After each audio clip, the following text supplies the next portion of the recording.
The sound of his fangs piercing another's throat was the sound of her world ending. It was not a scream, not a tear of fabric, but a wet, definitive puncture, a sound Lysera knew more intimately than her own heartbeat. For a century, that sound had been hers alone, a secret covenant whispered in the hollow of her throat in the silent hours past midnight. It was the sound of his hunger and her devotion, the sound of being chosen, even if she was never claimed. Tonight, that sound belonged to another.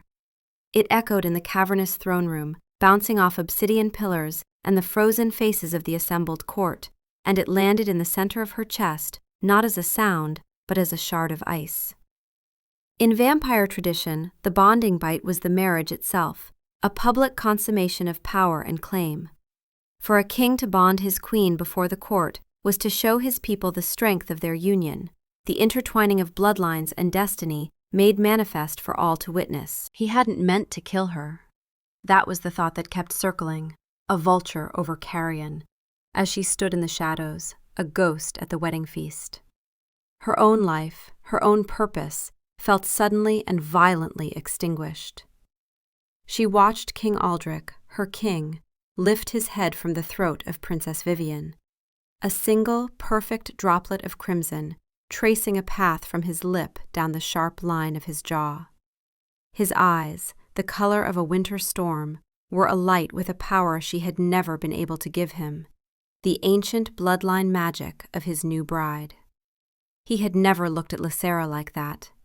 In 100 years of service, of offering her vein and her soul, he had looked at her with hunger, with a distant sort of fondness, with the possessive satisfaction of a man regarding a prized piece of art. But never with this. Never with the raw, triumphant finality of a king who had just secured his dynasty. The bond flared between them, a visible shimmer in the air, a golden thread tying him to the trembling, triumphant princess in his arms. And in that moment, Lysera became nothing. Less than nothing. She was a memory, a discarded cup drained and forgotten on the table. The silence in her own veins was deafening. The warmth that had lived in her for 100 years, a low ember stoked only by his proximity, went out. Cold. She was so cold. Somewhere in the hollow cathedral of her chest, something she thought had died centuries ago began to howl. Lysera was his shadow, his chalice, his most devoted servant.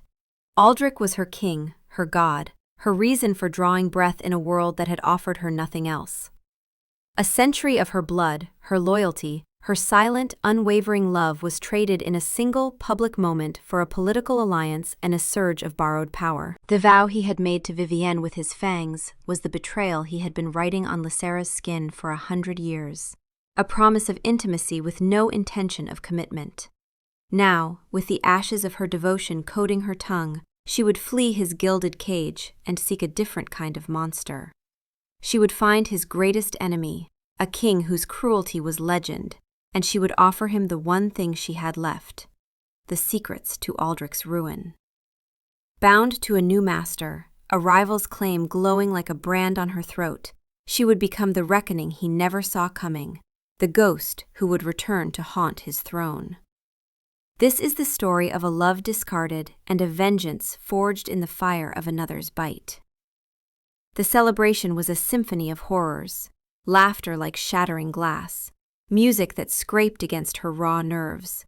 The scent of blood wine, usually a heady perfume, now smelled of rot and decay. Lysera remained in her alcove, tucked behind a tapestry depicting one of Aldrich's ancient victories, a battle she had helped him survive by feeding him her own strength in the mud and the rain. He had forgotten that, or perhaps it had never mattered. She watched him lead Vivienne in a formal, gliding dance. He held the princess with a reverence he had never shown her. His hands, which had so often tangled in Lysera's hair with rough, possessive need, rested on Vivienne's waist with the careful precision of a jeweler handling a priceless gem. Every courtier, every vampire lord and lady who had once watched Lysera with a mixture of envy and pity, now looked right through her. Their whispers were not for her anymore. They were for the new queen, for the power she brought, for the future she represented. Lysera was the past, a past Aldrich was erasing with every graceful step, every possessive smile he bestowed upon his bride. Her body moved before her mind did. A single, clear imperative cut through the fog of her grief. Leave. It wasn't a choice, it was a biological necessity, like breathing. To stay here, to watch this for one more minute, would be a death of 1,000 cuts. She slipped from behind the tapestry, a wraith in a court of gilded monsters. Her movements were fluid, silent, a skill honed by a century of anticipating Aldrich's every whim, of needing to be present but unseen. No one noticed her departure. Not a single head turned. It was the most profound invisibility she had ever known, more complete than any shadow she had ever hidden in. Her feet carried her down familiar corridors, past statues whose marble faces felt warmer than the one her king now wore. She didn't go to her own chambers, a small, comfortable room near his, a place that now felt like a tomb. Instead, she went to his private study. The one place she was forbidden, yet the one place she knew better than her own reflection. She had spent countless nights waiting outside its heavy oak doors, listening to the scratch of his quill, imagining the burdens he carried. The lock was complex, warded with minor spells. Aldrich had assumed loyalty was his greatest security. He had been wrong. Her fingers, thin and trembling slightly, worked the mechanism with a practiced ease he had never known she possessed. She had learned his secrets not to betray them, but to better serve him, to understand the mechanics of his life so she could smooth its edges. The irony was a bitter acid in her throat. The door swung open on silent, well-oiled hinges. The room smelled of him, old paper, dried blood, and the crisp, cold scent of winter that clung to his skin. For a moment she faltered. The pain was a physical blow, knocking the air from her lungs. This room was the heart of him, the sanctum of the man she had loved, and she was violating it. Good. The thought was a spark of heat in the encroaching ice. Let it be a violation. He had violated her soul. This was nothing. Her target was not gold or jewels. She sought something far more valuable. On his massive desk, beneath a heavy paperweight carved from a single piece of obsidian, lay copies of the strategic maps of the Northern Territories, the borderlands he shared with his sworn enemy, King Dmitri. She saw the troop placements, the patrol routes, the secret supply lines she herself had helped establish. He kept the originals in his vault, she knew, but these working copies were updated weekly and held all the current intelligence. It was all there, the intricate web of Aldrich's military might, laid bare in ink and parchment. She rolled the maps carefully, her hands steady now, fueled by a purpose so cold and clear it burned. She tucked the scrolls into the deep pockets of her cloak. As she turned to leave, her eyes caught on a small leather-bound book on a side table. It was his current journal, one of many volumes he kept. She had never dared to touch any of them. It felt like trespassing on sacred ground. But the ground was no longer sacred. It was desecrated. The journal's ward recognized the passphrase he taught her decades ago, words he'd used when his eyes were too damaged to write himself after a brutal battle, when he'd trusted her with his most private thoughts, dictating entries while he healed. He'd never changed the protection spell. Why would he? She had been so utterly loyal. With a surge of self-loathing and desperate curiosity, she whispered the words and felt the magic yield. She took the journal. Her escape from the citadel was a blur of calculated risks. She used the servants' passages, a labyrinth she knew as well as the lines on her own hand. Twice she flattened herself into the darkness as patrols of the King's Guard marched past, their armor clanking, their voices full of praise for their new queen. Each word was another twist of the knife. She felt no fear, only a strange, hollow calm. The part of her that could feel fear had been cauterized in the throne room. All that remained was the hard, unyielding core of her resolve. She reached the outer wall, a sheer cliff of polished black stone that dropped 1,000 feet to the jagged rocks below. For anyone else, it would be suicide. For her, it was the only way out. She pulled out the small silver talisman he'd given her 50 years ago, a key to the emergency passage known only to the royal family. "In case you ever need to reach me urgently," he'd said, pressing it into her palm after a close assassination attempt. "This opens a passage in the eastern wall. Use it if the castle is ever compromised." She'd never used it. Until now. She pressed the talisman against a section of seemingly solid stone, and ancient mechanisms groaned to life.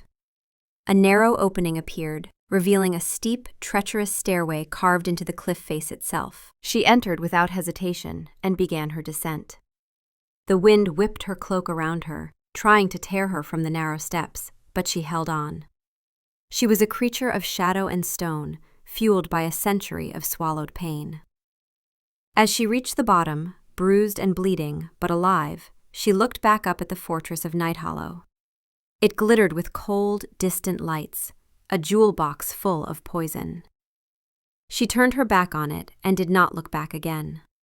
The long, desperate journey to the lands of King Dimitri, to the heart of the enemy, had begun. The maps were her offering. The journal was for her. It was the proof she needed that what she was feeling wasn't madness, but a sane reaction to an insane betrayal. She needed to read the words he had never spoken to her, to understand the man she had given her life to, if only to learn how to destroy him. 3 days after the bonding ceremony, Aldrich stood in his violated study, the morning light casting harsh shadows across his face. The emptiness hit him like a physical blow. His current journal was gone from its place on the side table. His hands went to the desk, shuffling through papers with increasing panic. The copies of the northern maps, the ones he consulted daily, marked with fresh intelligence, were missing. The originals were still secure in the vault. He'd checked immediately, his first instinct. But she'd been smart, so terribly smart. She'd known he'd check the vault first, giving her precious hours of head start.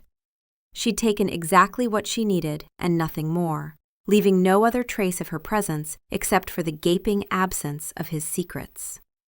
His hands trembled with a rage he hadn't felt in centuries, a rage mixed with something far worse: fear. She knew everything. Every strategy, every weakness, every private thought he'd penned in those pages. And she was gone. He'd sent Captain Soren, his finest shadow and most lethal tracker, after her within hours of discovering the theft.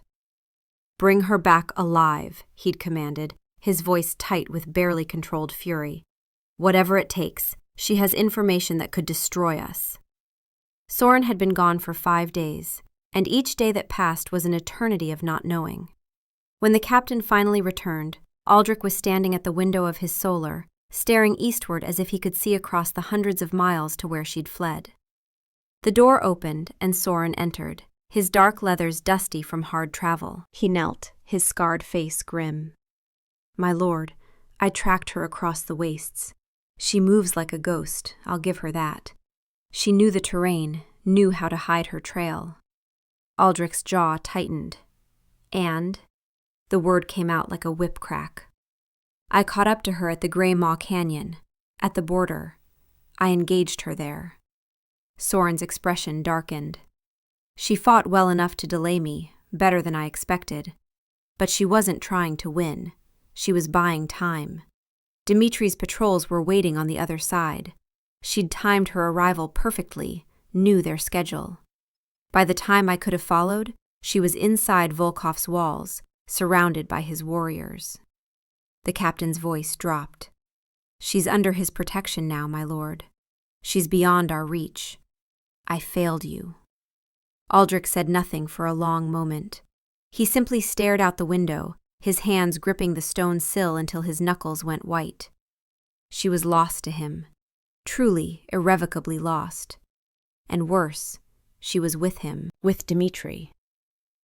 "Leave me," he finally said, his voice hollow.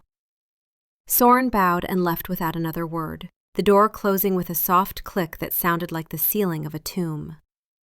The journey east was a crucible. The frozen plains between Aldrich's domain of Night Hollow and Dimitri's realm of Umbervale were unforgiving, a wasteland of biting wind and skeletal trees.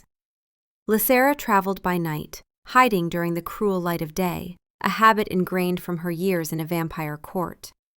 She ate little, slept less.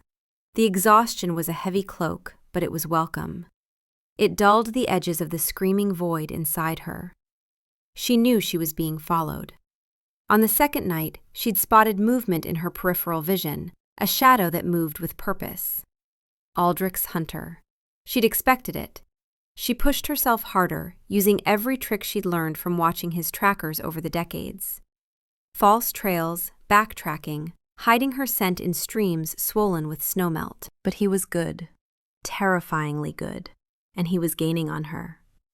During the endless, dark hours of walking, her mind replayed the last century in torturous, vivid fragments. She remembered the first time Aldrich had fed from her.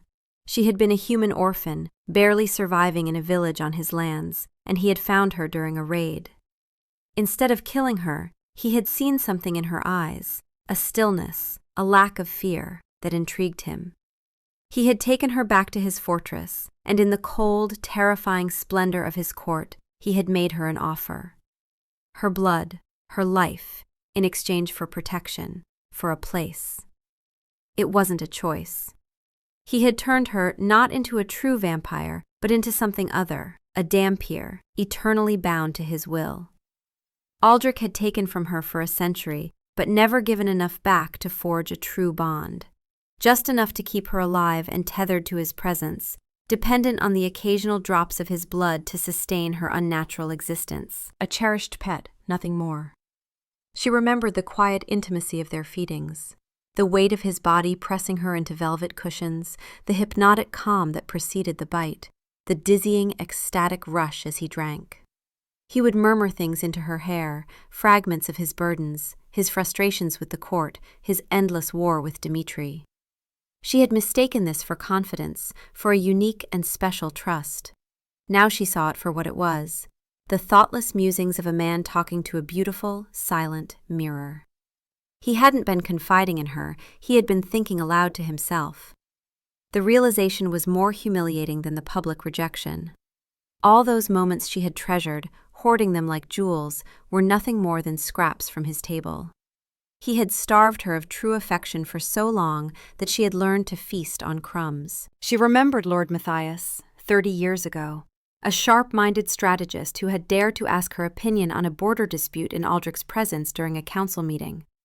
Aldrich had gone very still, his storm-gray eyes fixing on the Lord with an intensity that made the room go cold. Then he'd smiled, that cold, terrible smile. "Lysera is decorative, not advisory, my lord," he'd said, his voice silk over steel. "Surely you understand the difference between a beautiful ornament and a counselor. Or have you been at your estate so long you've forgotten how a proper court functions?" Matthias had been demoted within the week, sent to manage a remote, insignificant outpost. The court had learned quickly, acknowledge her mind, lose your position. After that, no one ever asked her opinion again. They'd treated her as exactly what Aldrich had declared her to be, a lovely, empty-headed creature who existed only to feed their king and grace his arm. He had deliberately, systematically ensured that she would never be seen as anything more. One memory surfaced again and again, sharp and cruel.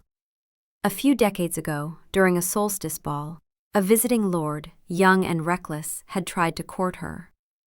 He had brought her a flower, a rare moon petal that bloomed only in the highest mountain crags. He had spoken to her with a gentle respect that was utterly foreign, asking about her thoughts on poetry, on the stars. Aldrich had seen. He hadn't flown into a jealous rage. He had simply watched. Later that night, he had called her to his chambers. He had taken the flower from her hair, his touch almost tender, and crushed its delicate petals in his fist. "Do not forget what you are, Lysera," he had said, his voice soft, almost a caress. "You are mine. Your blood is mine.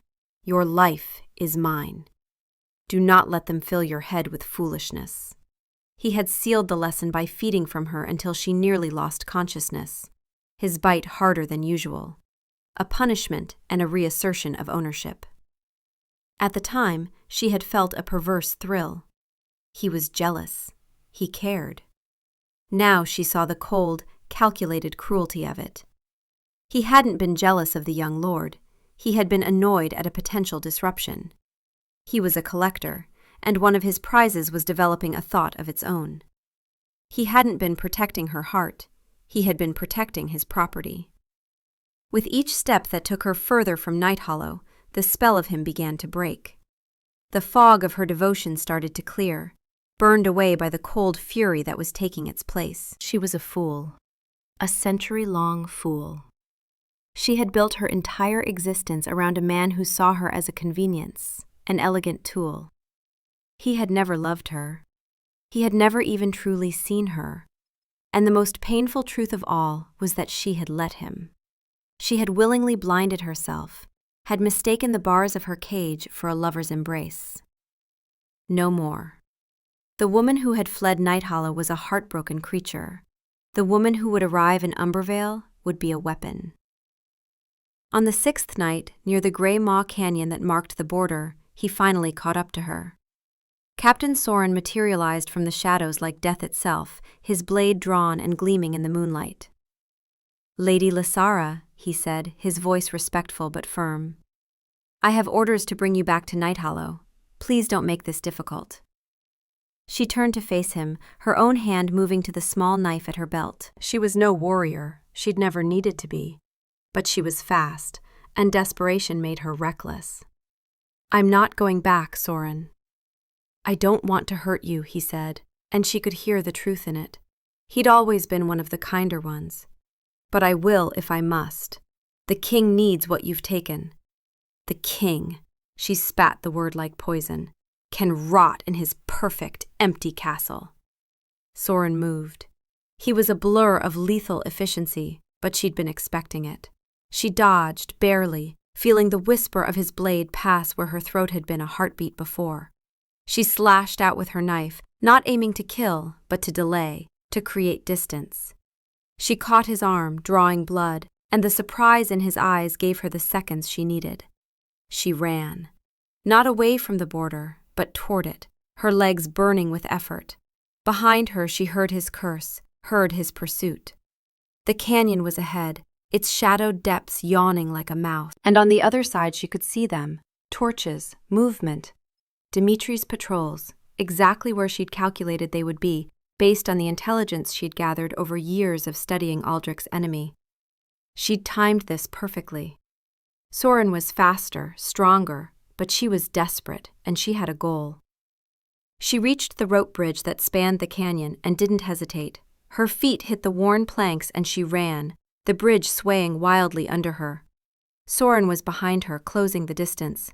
She made it to the other side and spun, pulling a knife from her boot, one of the few weapons she'd taken, and slashed through the first rope of the bridge.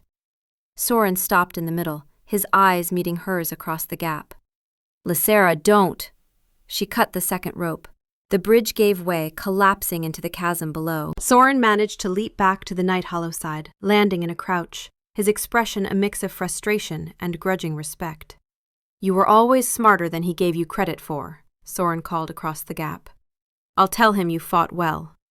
"Tell him," Lysara called back, her voice carrying over the wind, "that he taught me everything I know about survival. And then tell him I'm going to use every lesson to destroy him."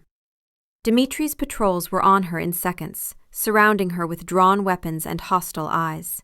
She didn't resist. She simply stood there, swaying slightly with exhaustion, and waited. They'd escorted her the rest of the way to Volkov, and for the first time in 6 days, she'd felt something like safety. Not because she trusted Dimitri, she didn't, not yet, but because she was finally out of Aldrich's reach. Dimitri's patrols found her at the border, wounded and exhausted from her encounter with Soren. They were nothing like Aldrich's guards. Where the Night Hollow Guard were clad in polished, uniform obsidian armor, these vampires were a collection of individuals, dressed in hardened leather and furs, their eyes burning with a fierce, feral light. They surrounded her, weapons drawn, their movements fluid and predatory. Lysara didn't run. She didn't fight. She stood her ground, pulling down the hood of her cloak, her hand pressed against a shallow cut on her ribs from Soren's blade. "I seek an audience with King Dimitri," she said, her voice hoarse from disuse but steady. "I bring a gift that will interest him." The leader of the patrol, a woman with a brutal scar across her face and eyes that missed nothing, circled her slowly. She sniffed the air. "You stink of him," the warrior, whose name she would learn was Corvina, snarled. "The stench of that pompous crow Aldrich is all over you. And you're bleeding. Looks like one of his dogs got close." Lysera met her gaze without flinching. "One did. I left him on the wrong side of the Grey Maw Canyon. And yes, I stink of Aldrich. That's why I need your help washing it off." The journey to Dimitri's fortress, Castle Volkov, was a stark contrast to her flight. She was a prisoner, but she was treated with a grudging respect. They could see the strength in her, the endurance it had taken to cross the wastes alone and evade one of Nighthollow's best trackers. Castle Volkov itself was a shock. Where Nighthollow was a spire of cold, elegant beauty, a monument to control and perfection, Volkov was a sprawling, brutish fortress built into the heart of a mountain. It was a place of firelight and shadows, of raw stone and dark wood, alive with the sounds of sparring, laughter, and argument. It felt less like a court and more like a war camp. She was led directly to the throne room. It was not a hall of state, but a great hall, dominated by a massive hearth where a whole tree seemed to be burning. At its center, on a throne carved from the mountain's living rock and draped in wolf pelts, sat King Dimitri. He was not what she had expected. The legends painted him as a savage, a mindless beast. The man on the throne was large, powerfully built, with a wild mane of dark hair and a beard that did nothing to soften the sharp angles of his face. But his eyes were ancient and intelligent, glowing with the embers of the great fire. He watched her approach with a predatory stillness that was far more terrifying than any overt threat. "The little bird from Nighthollow," Dimitri rumbled, his voice a low growl that vibrated in her bones. "I am told you flew a very long way to sing for me, and that you put quite a scratch on Captain Soren in the process. What song do you bring, little bird? A plea for mercy? A declaration of war from your master?" Lysera walked to the center of the hall, the eyes of his court like daggers on her back. She stopped before the dais, but she did not grovel. She met his gaze. "I no longer have a master," she said, her voice ringing with newfound clarity in the vast hall. "And I bring you a symphony." With a single, fluid motion, she reached into her cloak and pulled out the scrolls. She let them unroll onto the stone floor. The detailed maps of Aldrich's defenses, his weaknesses, lay exposed in the firelight. A collective gasp went through the hall. Dimitri leaned forward on his throne, his eyes narrowing, the lazy predator suddenly alert. "This is Aldrich's northern command," he said, his voice sharp with disbelief and dawning avarice. "Every patrol, every ward, every weakness. These are recent. I can see fresh notations." "Everything," Lysera confirmed. "Updated as of 3 days ago. A gift. A down payment for a service I require." Dimitri rose from his throne. He was even larger on his feet, a true giant of a man, radiating an aura of raw power that made Aldrich's seem like a pale imitation. He descended the steps and stopped before her, looming over her. He bent down, not to inspect the maps, but to inspect her. He inhaled deeply, his gaze fixed on the side of her neck. "He fed from you," Dimitri stated, a note of something unreadable in his voice. "For a long time. His scent is woven into your soul. But there's no true bond. He never gave enough back, never sealed the claim. You were sustained, kept alive and dependent, but never truly his." Lysera's chin lifted. "He drank from me. He never claimed me. He chose another." A slow, dangerous smile spread across Dimitri's face. It was not a kind smile. It was the smile of a wolf that had just cornered its prey, only to find the prey was offering its own throat. "And what service do you require from me, little bird?" in exchange for my rival's kingdom?" he asked, his voice dropping to a conspiratorial whisper. Here it was, the moment that would define the rest of her life. She looked up at this brutal, savage king, the monster from Aldrich's nightmares, and she felt no fear. Only a terrible, exhilarating sense of purpose. She went to one knee, a gesture of fealty she had only ever given to one other. "Bond me," she said, her voice as hard as the stone beneath her. "Claim me as yours, truly claim me, not the half-existence he kept me in. And I will deliver you his kingdom, piece by bloody piece." The silence in the great hall was absolute. The crackle of the fire was the only sound, each spark a ticking second in Lysera's new life. King Dimitri stared down at her, his face an unreadable mask of stone and shadow. The court held its breath. Lysera kept her gaze locked on his, her chin high, her offer hanging in the air like a drawn blade. This was the ultimate betrayal, the ultimate reclamation of her own agency. She was taking the one thing Aldrich had valued her for, her blood, her existence, and offering it to his mortal enemy. It was a declaration of war written in her own veins. Dimitri's eyes, those burning coals, scanned her face, searching for a lie, for a trick. He saw none. He saw only the raw, gaping wound of her betrayal, and the cold, hard diamond of her resolve that was forming within it. He had fought Aldrich for centuries. He knew his enemy's pride, his arrogance, his meticulous control. He knew that Aldrich would never suspect this. A servant, a docile, beautiful creature of his own making, turning on him with such venom? It was unthinkable, and therefore it was the perfect weapon. A low chuckle started deep in Dimitri's chest, growing into a full-throated laugh that echoed through the hall. It was a wild, terrible sound, full of genuine amusement and brutal delight.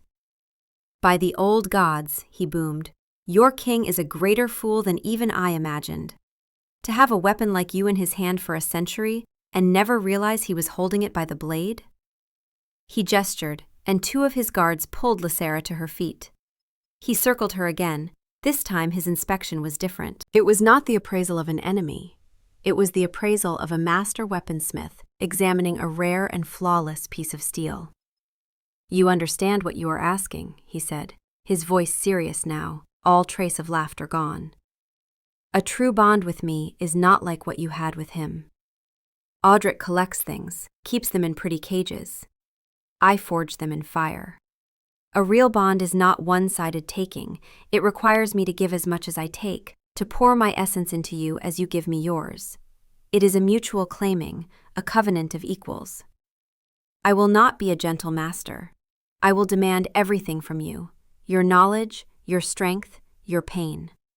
I will melt you down and remake you into what I need you to be, and once it is done, there is no going back. You will be mine in a way you never were his." "I am already broken," Lysera replied, her voice unwavering. "What is there to fear in the forge?" His lips quirked into that dangerous smile again. "Good, very good." He turned to his court. "Leave us," he commanded. There was no hesitation. The vampires, warriors all, bowed their heads and filed out of the great hall, leaving only the two of them, the crackling fire, and the maps of Aldrich's ruins spread on the floor. When they were alone, Dimitri's demeanor shifted again. The performative power of the king receded, leaving something more focused, more intense. He walked to the fire, staring into the flames for a long moment. "Why?" he asked, without turning. "This is more than a spurned lover's revenge. This is biblical. What did he do to you to create such a magnificent fury?" The question was unexpected. She had anticipated suspicion, negotiation, even immediate violence. She had not anticipated a desire for understanding. She found herself speaking the truth, the words spilling out of her not as a plea for sympathy, but as a simple statement of fact. "He made me believe I was cherished while ensuring I was never valued. He kept me in a beautiful cage and called it a sanctuary. He systematically ensured that no one in his court would ever see me as anything but decorative, punishing anyone who acknowledged my mind. He let me love him because my love fed his pride. And then, when it was no longer convenient, he discarded me in front of the world without a word, as if a century of my life was nothing more than a breath of smoke. Dmitri turned from the fire, his eyes seeming to hold the flames within them. He starved you, he said, his voice a low rumble. Not just of affection, but of acknowledgement, of your very self. And a starving creature is the most dangerous beast of all. He strode back to her, closing the distance between them, until she had to tilt her head back to look at him. He reached out, not with a king's command, but with a surprising gentleness, and his thumb brushed a tear she hadn't realized had fallen. The touch was electric, a spark of warmth against her frozen skin. It was the first gentle touch she had felt from a man in 100 years that wasn't a prelude to being fed upon. "I will give you what you ask," he said, his voice dropping to an intimate whisper. "But know this, Lysera, when I claim you, you are mine. There is no going back. His scent on you will be burned away. His memory will be a scar, not a shrine. Your past will belong to me as much as your future. And I will know you, truly know you, as he never did. Is that a price you are willing to pay?" She thought of Aldrich's face as he bonded Vivienne, the triumphant light in his eyes, the utter erasure of her own existence. She thought of the whispers, the pity, the silent dismissal. She thought of Lord Matthias, demoted for daring to ask her opinion. She thought of the crushed moon petal and the lesson that had followed. The price? The price was freedom. "Yes," she breathed, the word a vow. He nodded, a sharp, decisive movement. "Then kneel." She sank to her knees again, but this time it felt different. It was not the desperate plea of a refugee. It was the solemn oath of a warrior pledging her sword. She tilted her head to the side, baring the pale, scarred column of her throat. The skin there was a roadmap of her devotion to Aldrich, a testament to 1,000 feedings. She closed her eyes, bracing for the pain. Dimitri's large, calloused hands came to rest on her shoulders, holding her steady. It was not a violent grip, but it was unyielding. She felt his breath on her skin, hot and scented with wine and something wild, like the forest after a storm. She expected a swift, brutal bite, a conquest. Instead, she felt the delicate, impossibly sharp tip of one fang trace a slow line over the old scars, a cartographer mapping a ruined land. "All of this," he murmured against her skin, his voice a vibration that shot through her entire body. "All this loyalty, all this pain, wasted on him." And then he bit down. The pain was blinding, a starburst of agony far sharper and deeper than anything Aldrich had ever inflicted. Aldrich's bite was a needle, precise and controlled. This was an anchor, a claim, digging into her very essence. A guttural cry was torn from her throat, but through the pain, something else poured into her. Power. Not the cold, sterile power of Aldrich's ancient bloodline, but something raw, elemental, and fiery. It was the strength of the mountain, the fury of the storm, the heat of the fire in the hearth. And then, just as she thought she might break from the intensity, he withdrew his fangs and tore open his own wrist with his teeth. Blood, dark and rich and smelling of iron and earth and wild things, welled up. He pressed the wound to her lips. "Drink," he commanded, his voice rough. "A true bond is not one-sided. Aldrich took from you for a century and gave back only enough to keep you alive, to keep you dependent. That is not a bond, that is a leash. This is different. Drink until you are full, until my blood and yours are indistinguishable, until there is no question that you are mine and I am yours." She drank. The taste of him was overwhelming, savage and untamed, and utterly unlike the controlled, cold essence Aldrich had occasionally granted her. It rushed through her veins, a scorching river, burning away the last vestiges of Aldrich's influence, rewriting her very nature. It felt like dying and being born all at once.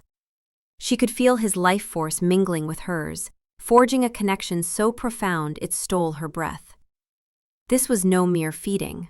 This was not a taking. This was a covenant sealed in blood and agony, and a terrifying, thrilling sense of belonging. When he finally drew his wrist away and the wound closed with supernatural speed, she slumped forward, her strength gone, resting her forehead against his chest. He did not push her away. His hands remained on her shoulders, steadying her.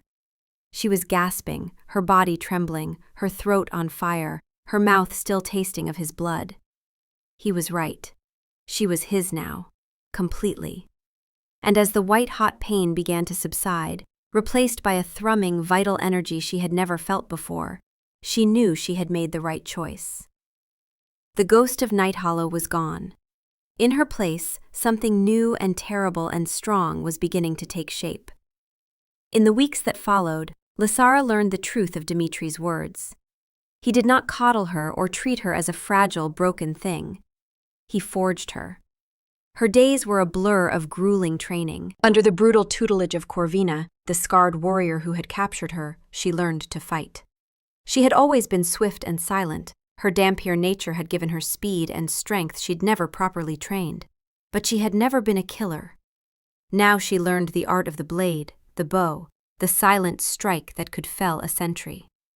Corvina was a relentless instructor, pushing Lysara past every limit she thought she had. "You're fast," Corvina would bark, circling her in the training yard. "But you fight like you're afraid to get hit. You want to hurt Aldrich? Stop fighting like his pet and start fighting like his nightmare."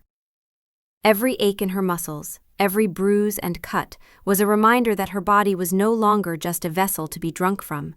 It was a weapon to be wielded. She made mistakes constantly in those early weeks. Her footwork was sloppy, her strikes too hesitant, her defenses full of holes. She took more hits than she landed, and there were days she could barely stand by the time the sun set. But slowly, painfully, she improved. And through it all, Dimitri watched. He would stand at the edge of the training yard, his arms crossed over his massive chest, his fiery eyes missing nothing.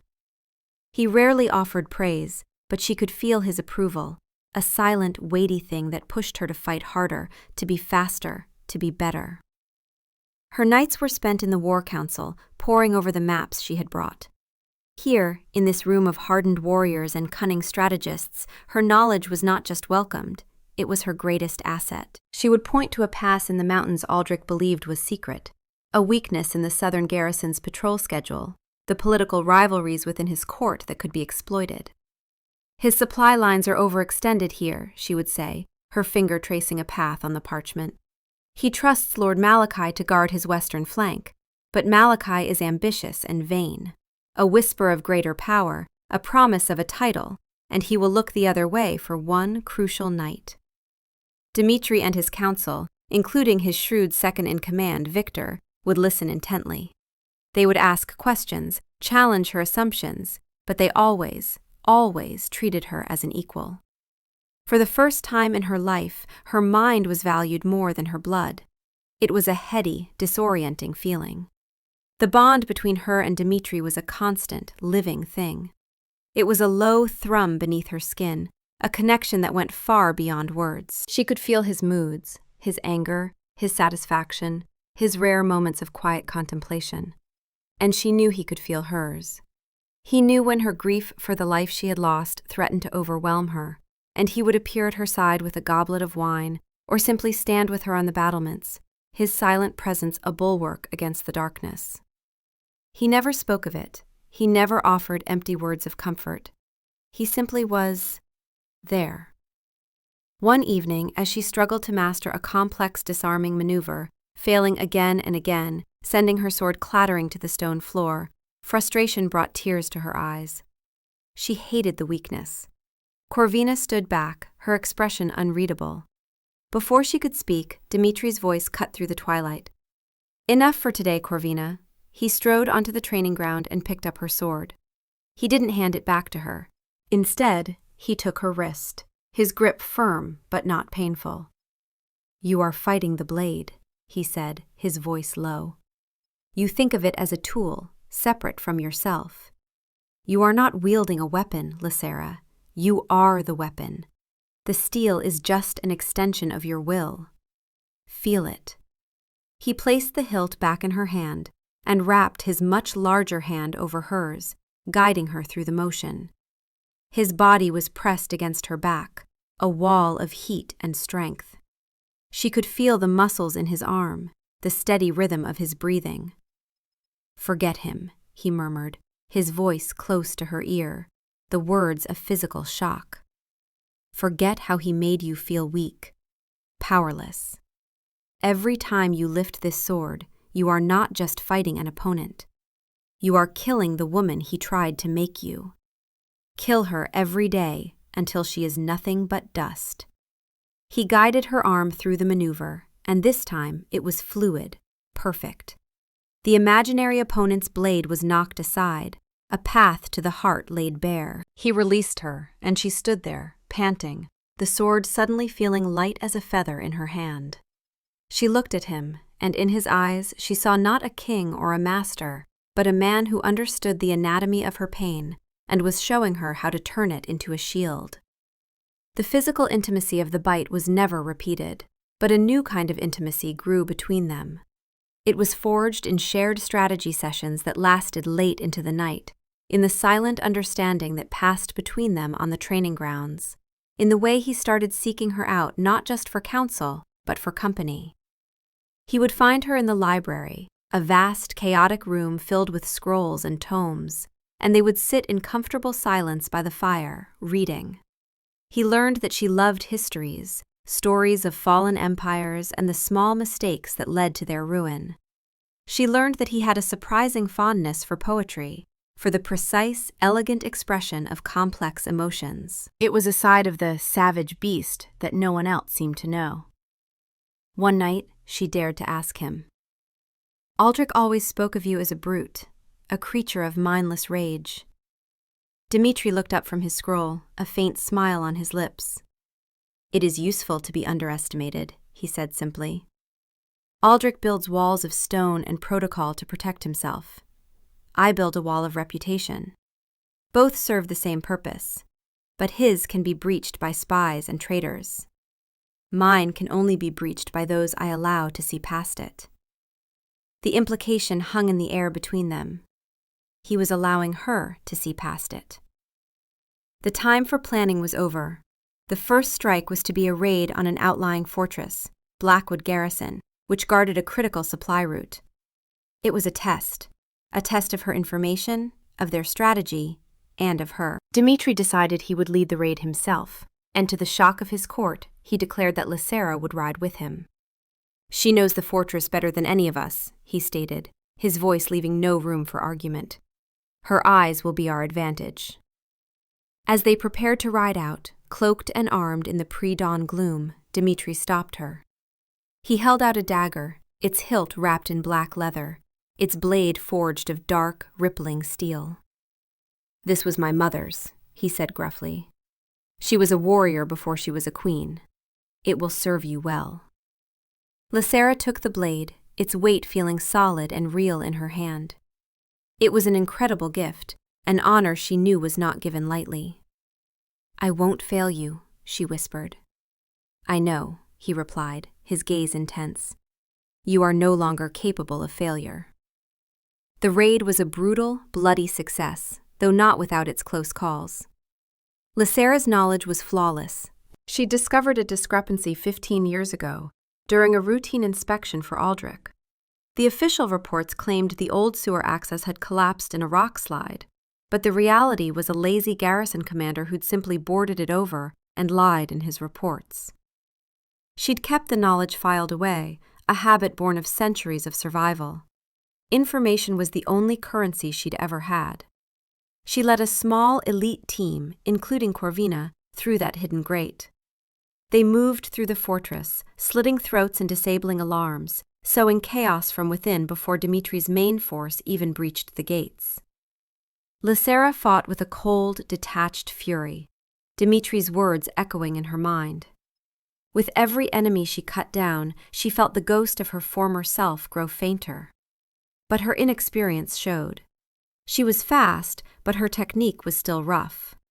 She hesitated at crucial moments, her strikes not quite landing where they should. At the height of the battle, she was cornered by two of Aldrich's guards.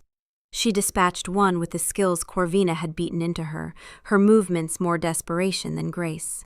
But the other was a veteran, strong and fast. He disarmed her, sending her sword spinning away, and lunged. His blade was aimed at her heart, and for a frozen moment, she knew she'd made a fatal mistake.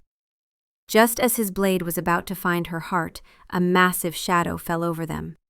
Dimitri was there. He caught the guard's sword arm in one hand, snapping the bone with a sickening crack. With his other hand, he drove a dagger into the guard's heart. He stood over the dying vampire, his chest heaving, his eyes blazing with a protective fury that was more terrifying than any rage she had ever seen from him. He turned to her, his eyes scanning her for injuries. "Are you hurt?" he growled. "No," she breathed, shaken but unharmed. He pulled her to her feet, his hand lingering on her arm for a moment too long. "Good," he said, his voice tight. "You fought well for someone with only weeks of training, but you're still learning. Stay closer to Corvina for the rest of this." It wasn't a rebuke. It was a reminder that she was still becoming what she needed to be. "The war has just begun, and I need you alive for all of it." They burned the garrison to the ground, a fiery beacon of defiance that would be seen all the way to Night Hollow. As they rode away, the flames lighting up the dark sky behind them, Lysera felt the last of Aldrich's hold on her turn to ash and smoke. She looked over at Dimitri, his harsh profile illuminated by the fire of their victory, and felt a new, unfamiliar warmth spread through her chest. It wasn't the desperate, pleading love she had felt for Aldrich. It was something else. Something forged in fire and respect, and a shared thirst for vengeance. It was terrifying, and it was undeniably real. The news of Blackwood Garrison's fall struck Night Hollow like a physical blow. Aldrich stood on the balcony of his solar, staring eastward into the dawn, imagining the pillar of smoke he could not see. Malachi, his second in command, delivered the report with a grim face. "The attack was surgical, my lord. They knew the patrol shifts. They knew about the sewer access we thought was sealed 50 years ago. It was as if they had our own maps." Aldrich's hand tightened on the stone balustrade, his knuckles white. He knew. He didn't need to be told. There was only one person who possessed such intimate knowledge. "Lysera," he whispered, the name tasting like poison and regret. Malachi shifted uncomfortably. "My king, surely not. She was a companion, a pet. Gentle. She wouldn't have the strategic mind for this. Dimitri must have other spies." "You mistake enforced docility for stupidity, Malachi," Aldrich cut him off, his voice deadly quiet. His storm-gray eyes were glacial as he turned on his second. "I made the court treat her as mindless decoration. I punished anyone who acknowledged her intellect. Remember Lord Matthias? I did that deliberately, systematically, to ensure she would never be seen as anything but an ornament. I kept her at my side for a century. She heard every counsel, saw every report, listened to every strategy I ever conceived. She was not gentle. She was observant. And I was the fool who trained everyone around me to ignore the most dangerous weapon I ever possessed." The truth of it was crashing down on him now, with the force of a tidal wave. He had seen her silence as contentment, her service as devotion. He had never once considered the mind working behind those quiet, watchful eyes. He had enjoyed her beauty, her blood, the uncomplicated comfort of her presence. He had used her as a sounding board, a living diary, never imagining she was retaining, analyzing, understanding. He had dismissed her potential so thoroughly that he'd convinced himself it didn't exist. He dismissed Malachi with a wave of his hand and stalked back into his study. The room felt wrong, empty. He realized with a jolt that he missed her presence, the quiet rustle of her gown as she waited by the door, the way she would have a cup of warmed blood wine ready for him without being asked. Small things, insignificant things, things he was now realizing were the very bedrock of his daily existence. His eyes fell upon the small table where he kept his journal. The empty space mocked him. She had taken it. She had read his private thoughts, his doubts, his frustrations, his secret contempt for the sycophants in his court. She had read the pages where he described her as a beautiful, placid creature, a comfort, but lacking the fire and ambition a true queen requires. The words, written in a moment of detached political calculation, now felt like a self-inflicted wound. He had not just discarded her, he had dissected her, judged her, and found her wanting for a role he had never even offered her. His new bride, Vivienne, entered the study, her movements a graceful glide. "Aldrich, my love," she began, her voice like chimes. "The emissaries from the south are waiting."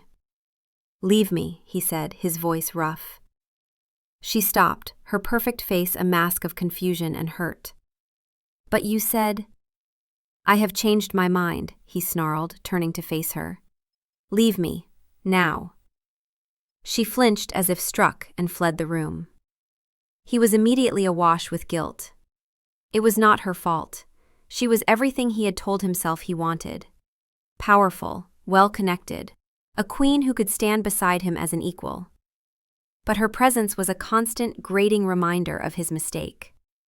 Her blood magic was potent, but it was a wild, chaotic force he struggled to integrate with his own controlled, ancient power. It was not the simple, pure strength he had drawn from Lysera, a strength that had calmed and centered him for 100 years. He sank into his chair, the one Lysera had always stood beside, and put his head in his hands. The memories came unbidden. Lysera, tending to a wound on his arm after a skirmish, her touch so gentle. Lysera, reading to him from ancient texts when his eyes grew weary. Lysera, smiling a small, secret smile when he said something that amused her. He had taken it all for granted. He had assumed it was his due, the perquisite of his station. He had never considered what it cost her. He had never considered her at all.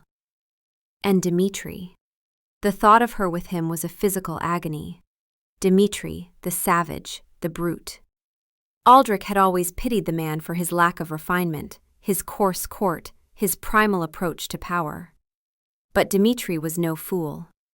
He would see Lysera for what she was. He would see the intelligence Aldrich had ignored, the strength he had mistaken for subservience. He would not just drink from her. He would listen to her. He would arm her. The image of Dimitri's fangs in her throat, marking her, claiming her in the way Aldrich never had, was a vision from a nightmare. It was a violation of something he hadn't even realized was his until it was stolen. But it wasn't stolen, a cold voice of reason whispered in his mind. It was thrown away. He was the one who had driven her into the arms of his enemy. This was a war of his own making, born from a century of casual cruelty and a single moment of catastrophic pride. He stood and walked to the map on his wall. He looked at the smoking ruin of Blackwood Garrison.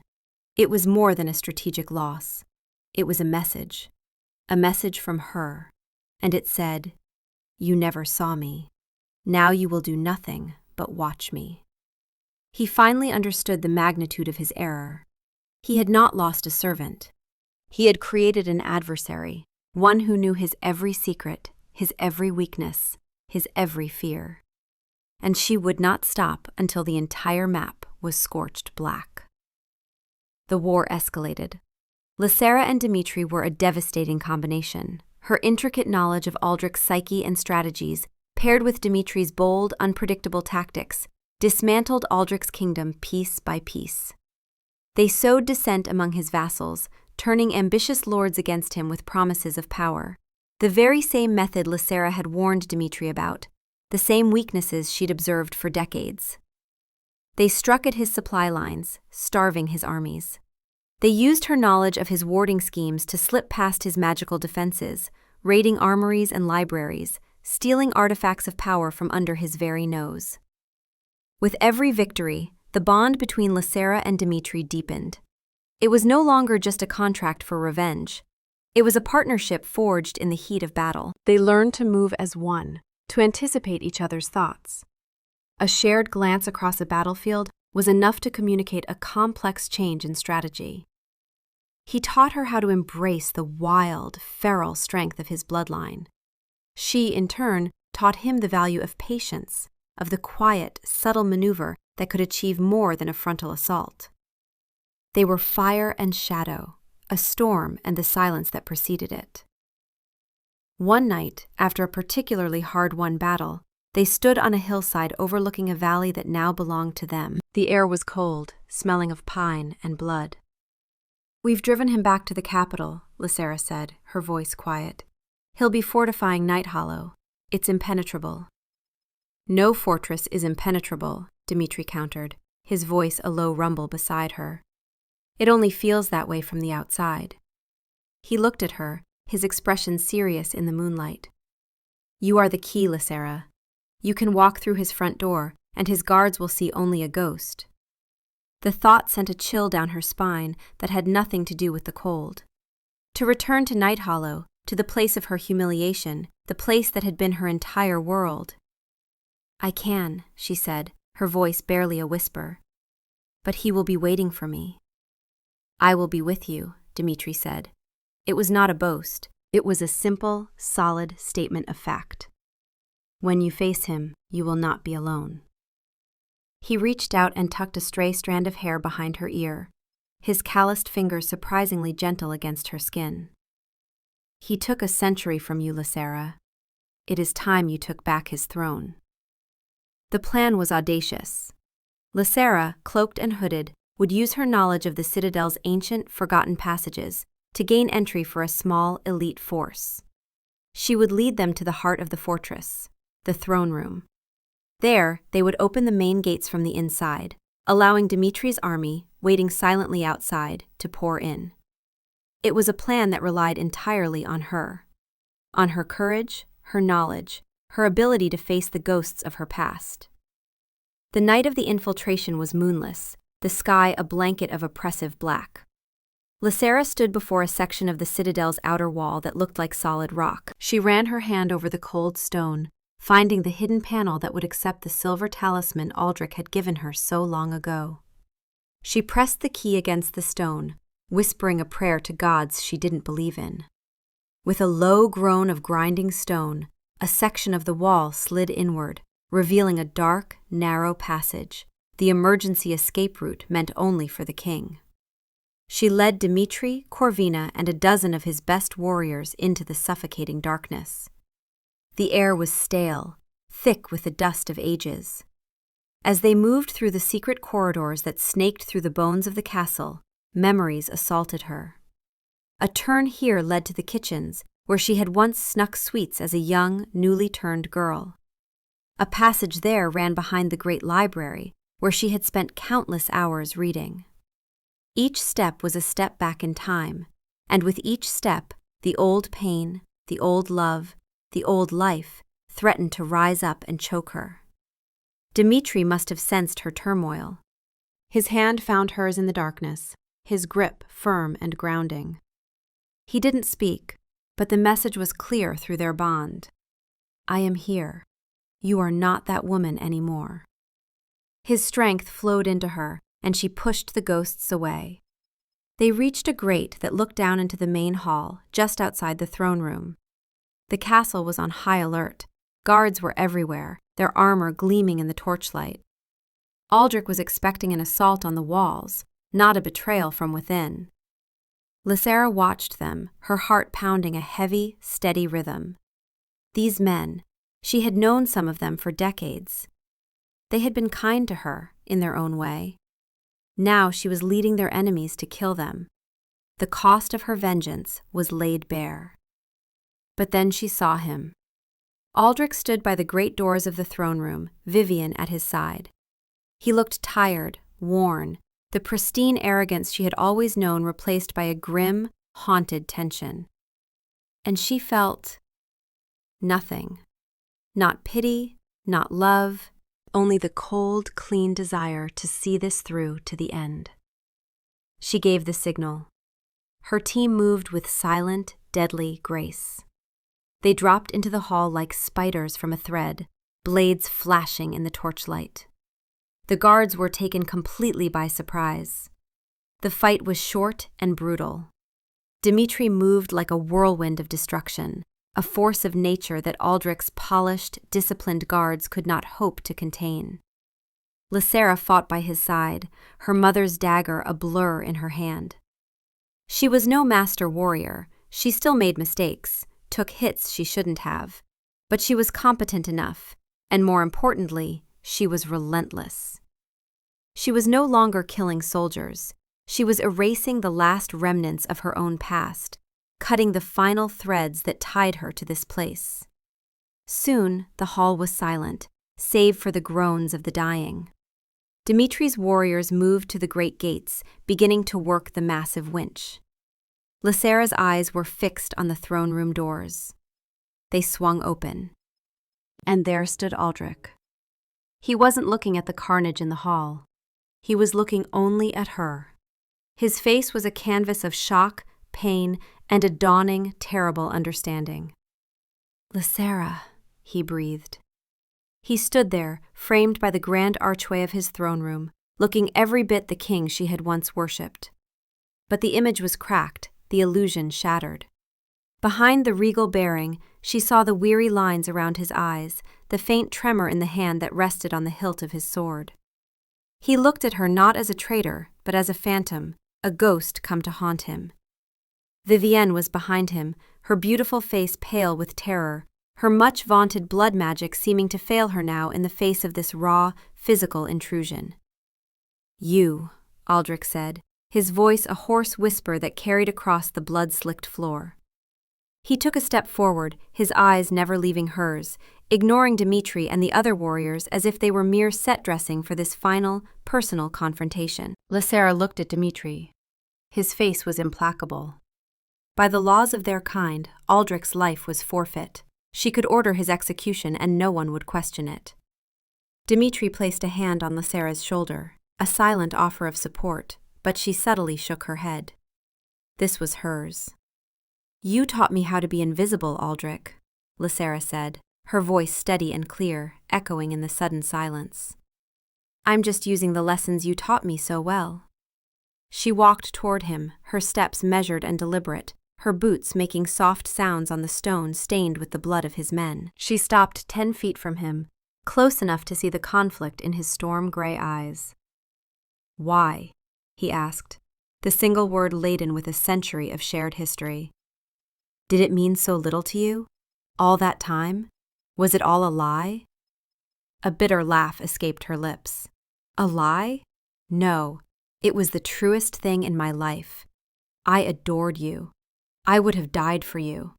I did die for you, a little bit, every day. The lie, my king, was yours. You let me believe I was cherished when I was merely convenient. You kept me like a prized hawk, beautiful and hooded, and never once thought to let me fly. You punished anyone who dared acknowledge I had a mind, and you did it so thoroughly that you convinced yourself I was truly as empty as you pretended. I gave you everything," he insisted, a note of desperation creeping into his voice. "A life of luxury, protection, immortality."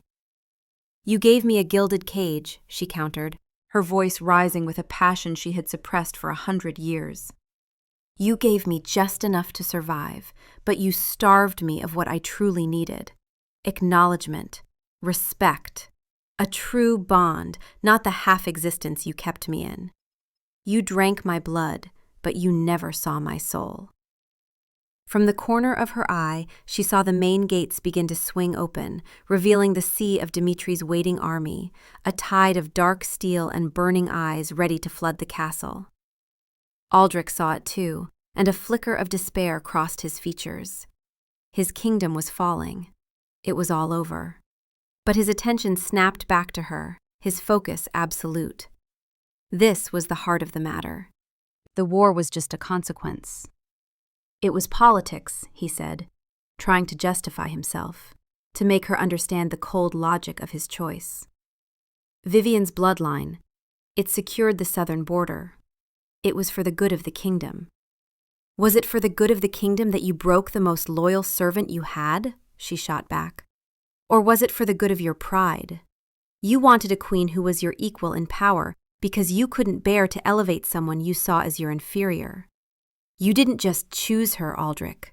You chose to humiliate me. You threw me away in front of everyone whose respect I had spent a century trying to earn, knowing they'd been trained by you to see me as nothing. That was the cruelest cut of all. He had no answer. The truth of her words was a blow more powerful than any sword. He finally saw it, all of it, with a clarity that was agonizing. He saw the 100 years of quiet devotion, the unwavering loyalty he had taken for granted, the deep and profound love he had treated as a trinket. And he saw the magnificent, powerful, terrifying woman she had become in his absence. A woman forged in the fires of his own carelessness. "What do you want, Lysera?" he asked, his voice soft now, defeated. "Do you want my throne? Take it. Do you want my life? It is yours to claim." Lysera gave a slow shake of her head. "You still don't understand. I don't want anything of yours, not anymore." With a deliberate theatrical motion, she reached up and pulled down the collar of her tunic. There, on the side of her neck, glowing with a faint inner light, was the mark of Dimitri's bite. It was not a series of small scars like the ones Aldrich had left. It was a single definitive symbol, a mark of ownership and belonging that was woven into her very skin. It pulsed with a power that was alien and undeniable. The mark of a true bond, forged in mutual exchange and equality. "You drank from me for a century, but you never claimed me," she said, her voice dropping to a near whisper, each word a perfectly sharpened dagger. "He claimed me with one bite. And he gave me what you never did, a bond of equals, a true exchange of power and essence. I am his as much as he is mine. That is what you could never understand." The sight of the mark seemed to break him. It was the ultimate proof of his failure, the physical manifestation of his loss. He staggered back a step, his face ashen. His kingdom was lost, his army defeated, but the true wound was this: the sight of her, marked as another's, owned, cherished in a way he had never been capable of. Dimitri chose that moment to move. He strode forward, his presence filling the space, a dark and powerful storm. He came to stand behind Lysera, his hands settling on her shoulders, a gesture of silent, absolute possession. He leaned down, his fangs grazing the shell of her ear as he spoke, his words meant for both of them. "Mine," he growled, the word a possessive, triumphant rumble. "Always." Aldrich stared at them, at the brutal, savage king and the woman who should have been his. He saw the way Dimitri held her, not as a prize, but as a partner, a cherished weapon. He saw the way Lysera stood tall and proud in his embrace, not broken, not submissive, but empowered. He finally understood what he had starved himself of forever. It wasn't just her blood, it wasn't just her loyalty, it was her. The brilliant, fierce, incredible woman he had been too blind to see. The battle for Night Hollow was over. Dimitri's army flooded the citadel, meeting little resistance. The fight had gone out of Aldrich's soldiers when they saw their king's utter defeat. He did not resist when Dimitri's guards took his sword and forced him to his knees. He knelt in the ashes of his reign, on the cold stone of his throne room, his eyes still fixed on Lysera. Dimitri led her to the great obsidian throne. He did not take it for himself. He gestured for her to sit. Lysera looked at him, surprised, but he merely nodded, his eyes telling her this was her victory. She slowly ascended the dais and sat upon the cold, hard seat of power. It did not feel triumphant. It felt empty. It was just a chair. The power she had gained had nothing to do with it. She looked down at Aldrich. His head was bowed, his silver hair falling across his face. The great, proud king, brought low. The sight brought her no joy. Only a profound, weary sadness for the fool he had been, and the greater fool she had been for loving him. Dimitri stood beside the throne, a silent guard, his hand resting on its arm near her shoulder. He was the victor, the conqueror. But in this moment, he ceded the stage to her. "What will you do with me?" Aldrich asked, his voice muffled. Lysera looked at Dimitri. His face was implacable. By the laws of their kind, Aldrich's life was forfeit. She could order his execution and no one would question it. She could take her vengeance to its final, bloody conclusion. For a moment, she considered it. She let herself imagine the satisfaction of seeing him pay the ultimate price for his cruelty. But the image felt as empty as the throne. Killing him wouldn't erase the scars. It wouldn't heal the wound. It would only make her like him, a ruler who destroyed things that were no longer convenient. "You will live," she said, her voice echoing in the vast, silent room. Aldrich looked up, his eyes wide with shock. "You will live, and you will watch. You will be stripped of your titles, your lands, your power. You will be a prisoner here, in this castle you built, and you will spend the rest of your long, immortal life watching as we build a better kingdom from your ruins. You will watch as Dimitri rules with the strength you lacked, and as I stand by his side, the queen you were too blind to see. That will be your punishment, an eternity of regret." It was a fate crueler than any quick death. He understood that. He bowed his head again, and this time it was a gesture of true surrender. The fight was gone. All that was left was the hollow shell of a man who had lost everything because he had valued nothing. Later, after the castle was secured and the new order was beginning to establish itself, Lysera stood on the same balcony where Aldrich had stood that morning. The sun was setting, painting the sky in hues of blood and gold. Dimitri came to stand beside her. They stood in silence for a long time, watching the day die. "Is it what you wanted?" he asked finally, his voice gentle. "Vengeance?" She considered the question. "I thought it was," she admitted. "But standing here now, it doesn't feel like a victory. It just feels quiet." "Vengeance is a fire that burns the ground clean," he said, turning to face her. "It is not meant to be a home. It is what you build on the cleared ground that matters." He reached out, his hand cupping her jaw, his thumb stroking her cheek. His touch was no longer just grounding, it was tender, a feeling she was slowly, cautiously, allowing herself to recognize. "We will build a home here, Lysera," he murmured, his fiery eyes soft. "Together." She leaned into his touch, a lifetime of tension finally beginning to uncoil in her soul. The howl in her chest had gone silent. The cold had receded. In its place was a small, fragile warmth she had never expected to feel again. It wasn't the frantic, desperate heat of her old devotion, but a slow, steady burn. A hearth fire. It wasn't the end of her story. It was the beginning. The past was a kingdom of ash, but the future was an undiscovered country, and for the first time in a very long time, she was not afraid to explore it.